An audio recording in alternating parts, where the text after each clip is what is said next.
Okay, guys, good morning, everyone. My name is Farhan Ahmed, and I'm a lecturer at a private university in Karachi. The purpose of this video is to help my current students and the students across the world. This is a short video series that I'm starting to help the students better understand their topics. So today's topic that I've picked is about strategy, and we are utilizing the book called Crafting and Executing a Strategy: The Quest for Competitive Advantage. And the authors are Arthur Thompson, we have got Strickland, we have got Margaret, we have got John. So there are four authors of this book who have composed this book, and it's a very interesting book as far as the strategy is concerned. So I've had only we are just through with the midterms, and my students are curious to have more material. So I thought that I should produce some content to help them, and this is the series that I have started just to help them with short videos like 15 to 20 minutes video. So the duration of the video will be restricted to about 20 minutes maximum. If it goes above, we'll see how can we cope up with that thing, because it's just the start, so let's see how do we go. So this chapter that we are covering today is from the book Crafting and Executing a Strategy, and the chapter is Pursuing Competitive Advantage by Competing Internationally. So we will be talking about profit sanctuaries, we'll be talking about cross-market subsidization, we'll be talking about global strategic offensive. So different concepts, as I've written at the at the whiteboard there, because that's the biggest size I could find. So hopefully things will get better and we'll do better in the future. So starting off with the strategy, as we have covered in the first half of the semester, that strategy is about outperforming your competitors and to gain superior profitability. So as a manager, I'm expecting my students to become global managers, to have the competency and expertise that they are able to devise a strategy for the multinational companies. And at some point in your life, you will be working for multinational companies. So starting off with the strategy, guys, we understood that strategy is something that is about leading an army. So we understand strategy comes from a word called strategos, which means leading an army. So when you're leading an army, using an analogy, I would say that you will be leading the army of your workforce. You will be working with your subordinates. You will have a number of employees that you'll be working with. So that's the analogy that we use. Like you are a manager and you're leading the army of your workforce. And when you're doing that, in order to devise a good strategy, you must look at the what and how of a strategy. And why is it important for a manager to devise a strategy? It is important. Why? Because a strategy has become a core managerial function. With the passage of time, as a good manager, you must know how to have a well-crafted and well-executed strategy. Besides a good strategy, besides a winning strategy, your managerial expertise are incomplete. So in this time and zone where we see multinational companies are competing very strongly in the global markets, the managers are the one who are the driving engines of this multinational company. So we understand here that yes, strategy is something that will allow you to take a competitive advantage over your competitor, and ideally as a manager you're trying to sustain your competitive advantage. You're trying to have a durable competitive edge over your competitors. And how does it happen? You get the durable competitive edge or sustainable competitive advantage by having a competency. You build a competency in one particular area and you try and compete with the competitors. And that area could be about quality, it could be about customer service, it could be about delivery time, it could be about anything. It could be about confidentiality, it could be about privacy, it could be about security, it could be about innovation, it could be about design. We have got range of factors on which you can work on to gain the competitive advantage, and that will be called your core competency. As a company, you will have your core competency. So we understand that. Let me just try and sort of like shuffle myself onto this side so that it becomes more clear. So we have something on the board there, and we have discussed so far what strategy is. It just allows you to outperform your competitors, and it also allows you to sort of like achieve a superior profitability. That's what we have understood so far. And when you're doing when you're trying to devise a strategy, you wanna make sure, guys, just 2 moments. Okay.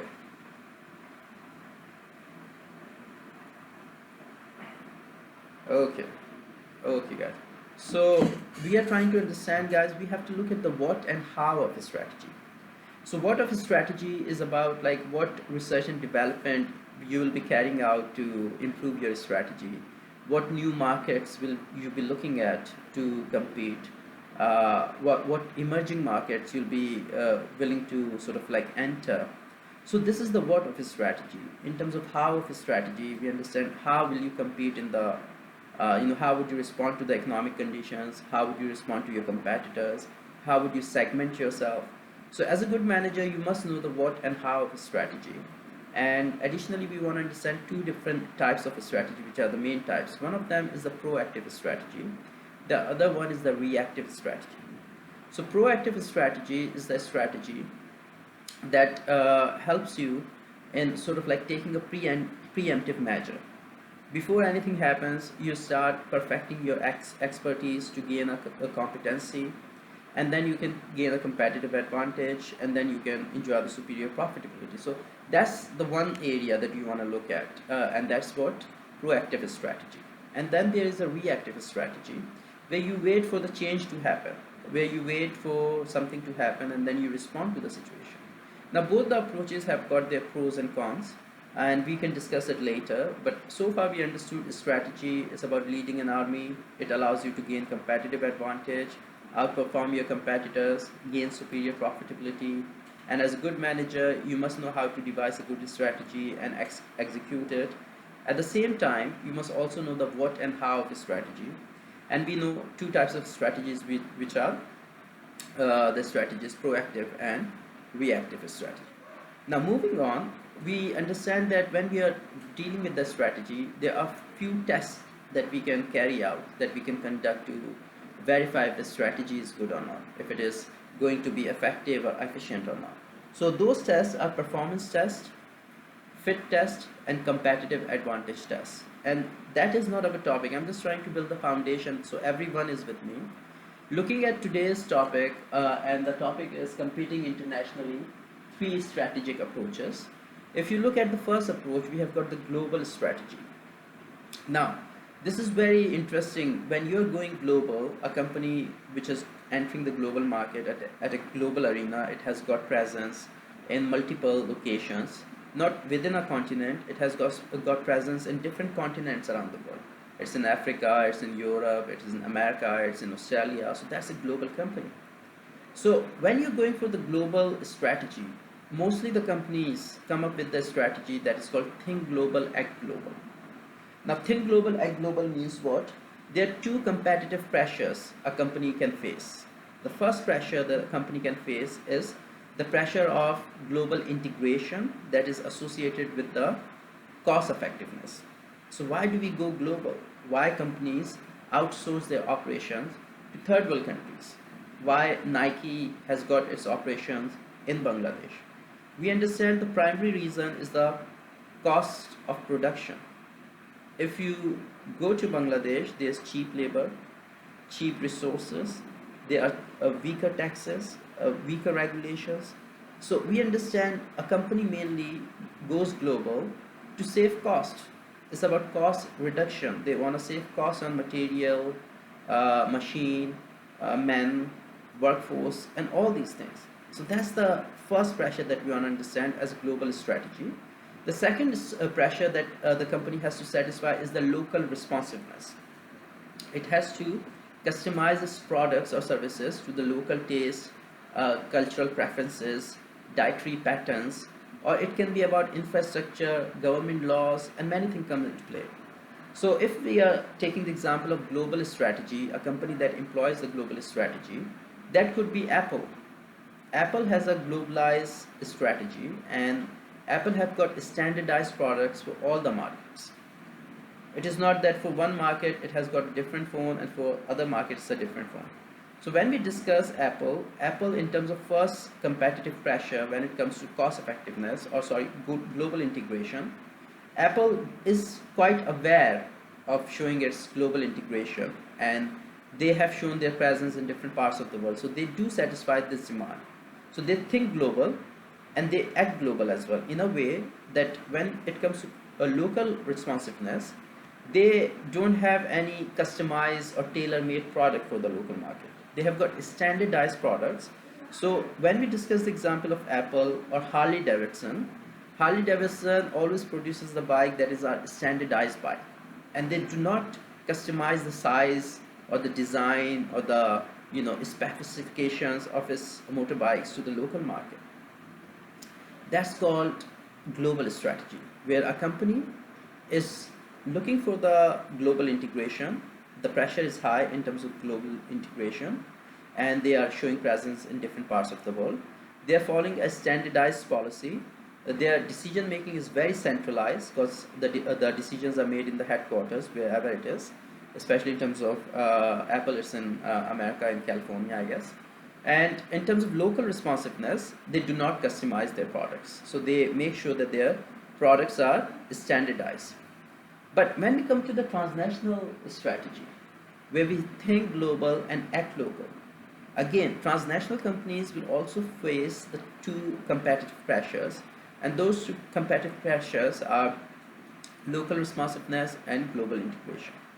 Transnational companies are very cautious or aware about integrating globally, and they do take care into consideration that they want to show their presence around the world. But at the same time, they face a very strong local responsiveness pressure, where they have to customize their products to the local taste, local demand, local market conditions, local market circumstances. So we understand in terms of transnational strategy, if you take the example of McDonald's in India, being a global giant, has got customized products. Like they have products, say Mac Tikki, Mac Aloo, because majority of the Indians are vegetarian. And I've gone through somewhere that there are certain states in India where they do not allow you to have beef burger according to government regulation. So as I mentioned, the government regulation will also come to play, where the companies have to customize their products. So we understand now, in terms of transnational strategy, which is think global, act local, companies have to face a very strong global pressure. They want to show their global presence, but at the same time, they have to customize or tailor their product to the local needs, or their services to the local needs. In terms of McDonald's, we understand that they have come up with a local made product. Similarly, Nestle, great company, a global giant again, and it has got a very interesting product called Maggi noodles in India, and those noodles are spicy noodles. So interestingly, spicy noodles are helping the entire tourism industry in India, because if you travel through India and you go up country, you will find the vendors sitting on the roadside, and vendors are sitting and they are selling products, especially food. And since there's energy demand to cook like a long term, to cook a food that takes long time, what they do, they come up with the Maggi noodles and they prepare it in 2 minutes. Easy to cook, easy to eat, and this is supporting the entire tourism industry in India. So you want to understand, according to Michael Porter's diamond model, where a country can have a national competitive advantage, and there are 4 conditions: factor condition, demand condition, supporting industries, and competitors. If you look at this, there is a demand of a product in India, and that is the demand of a quick food, just like a fast food as we call it. So if you look at Maggi noodles, it is a supporting industry for the tourism industry. So according to Michael Porter's diamond model, which gives a country a national competitive advantage, there are 4 conditions: demand conditions, factor conditions, supporting industries, and competitors. So if you look at the supporting industry, Maggi noodles as a one product is supporting the entire tourism industry in India. Just imagine, and it has revolutionized the dietary pattern of people as well. So that's a great example of transnational strategy. In fact, KFC also customizes its products. So when I was in Australia, they had potato gravy with the KFC. But in Pakistan and in South America, they have got rice. They offer rice with the KFC. So we understand the companies do customize their strategies, because they have to satisfy or fulfill two pressures. One pressure is local responsiveness, other pressure is global integration, which is related to the cost effectiveness. The third strategy, that's multi-domestic strategy, is about think local, act local. Now, if you look at some of the spices in Pakistan, say Shan masala. Shan masala is thinking locally and acting locally, although they have presence around the world, but they do not satisfy the local taste. I have used Shan masala in UK, in Australia for 12 years or 12 odd years, but never have I seen Shan masala having a recipe that is satisfying the English taste or British taste, as you may call it. So I've never seen a Shan masala coming up with a product called Yorkshire pudding, how to make Yorkshire pudding or anything, any such thing. So that's the example where you are looking at multi-domestic market, but your approach is think local and act local. So these are the three ways you can enter the global market, and where you face two competitive pressures. One is the global integration associated with the cost effectiveness, and the second one is what? Local responsiveness. Yeah. Now we understand three major sources of the strategy, and here comes another thing in play apart from the Michael Porter's diamond model, and that is about the management style. We know that there are three major management styles at global level, and those three management styles are the egocentric, geocentric, and polycentric. Ethnocentric, geocentric, and polycentric. So in terms of ethnocentric management style, the companies take their managers to the host country. So for example, China is investing in Pakistan. If China is bringing its own managers to work in Pakistan on CPAC or any other project, that's the example of ethnocentric approach. The polycentric approach is the one where you go from home country to host country, from America to Bangladesh, and you pick the local manager from Bangladesh. You pick the managers who are working there. So that's the polycentric approach, where you hire the local, thinking that locals have got better knowledge about the local market. And comes the third strategy, and that is geocentric approach, where you hire the people based on the merit. So this goes hand in hand with the strategies. You can imagine how you have to associate the management style with the type of strategy that you're picking. Now comes the next point, where we have to discuss the profit sanctuaries, and we also have to look at the cross-market subsidization. So as far as the three strategies are concerned, they have got their own advantages and disadvantages, and you can certainly go through that. But one thing that we want to understand, when to concentrate activities in a few locations. When companies are going global, they do concentrate their activities in few locations. They don't want to diversify. They do not want to go global. For example, there are companies who are getting their products from Thailand. For example, they're getting their tires. Like if I take the example of automobiles, if automobiles engine is coming from Japan, their tires are coming from maybe Brazil, their steering is coming from India. So companies do diversify their supply chain or their production in order to save the cost. But when you're concentrating your activities in few location or one location, the reason behind it, the cost of manufacturing or other activities are significantly lower in some geographic location than others. So that's why you want to make sure that you concentrate your production in one location. And similarly, there are significant economies of scale, scale economies, where you can manufacture large amount of units very efficiently, very effectively, and with cost effectiveness. So that's the second reason. And you want to understand that there will be sizable learning and experience that you gain from this location, and that's why we make sure that our activities are concentrated. But you can also disperse, as far as these three strategies are concerned, you can disperse your activities across many locations around the world. For example, if your buyers are not available in the market where you're producing things. So America went to China to produce Apple. Why? Because they saw the buyers there. But with the emergence of Realme, Oppo, and Xiaomi mobiles, they have relocated their manufacturing to India because they want to try and explore the new customer base. So we see you disperse your activities, production activities, because you want to have customer base, and at the same time there is this economy of large scale. So in China, because of the rising cost of the labor, because of the diseconomy of large scale, they have Apple has relocated its production to India, because in India the workforce is cheaper. So you understand, as a manager you have to understand that how, why and how you would sort of like diversify your sort of supply chains. And as we understand that there have been an unprecedented disruption due to the COVID-19, that's another reason where companies are making sure that they do diversify their supply chains, to make sure that if God forbid there's disruption in one locality, they can make up for it from the other locality. So we understand now. Now moving on from this point, we want to discuss something called profit sanctuaries. And they are the profit sanctuaries are country markets that provide a firm with substantial profits because of a strong or protected market position. So what do you think, what is the profit sanctuary of major companies? If you talk about Japan, three major producers of automobiles, Suzuki, Honda and Toyota, they have got a profit sanctuary in Pakistan. For 3 decades they have been sort of like exploiting the market. They have been functioning here.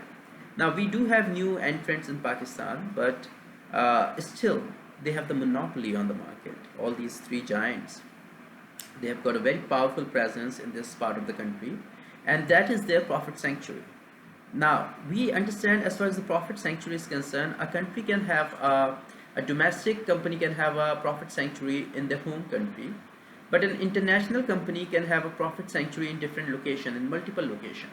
And it is not guaranteed that a multinational company having profit sanctuaries in different parts of the world, that all of the countries that they have their presence in are profitable. It is highly likely that a company has a presence in China, for example Apple. It has a presence in Pakistan, it has a presence in India. Their profit sanctuary might be India, or it might be China and America. It might not be India and Pakistan. So that can happen, but in order to show the global presence, as we have discussed, they have to make sure that they are there. So yeah, so we understand this thing now. Now we want to understand a dumping strategy, we understand profit sanctuary, and we want to understand, sorry, cross market subsidization. I just skipped through. So in cross market subsidization, we understand a company can use all its resources to compete with the competitors in the other market. So it is about supporting competitive offensives, and maybe to go and sort of like launch an offensive in a foreign country like China, or maybe if China launching a foreign offensive in a country like America. So they sort of like, cross market subsidization is something that supports competitive offensiveness in one market with resources and profits diverted from operations in another market. And it can be a very powerful competitive weapon. So if you look at China, it has been accused of predatory dumping.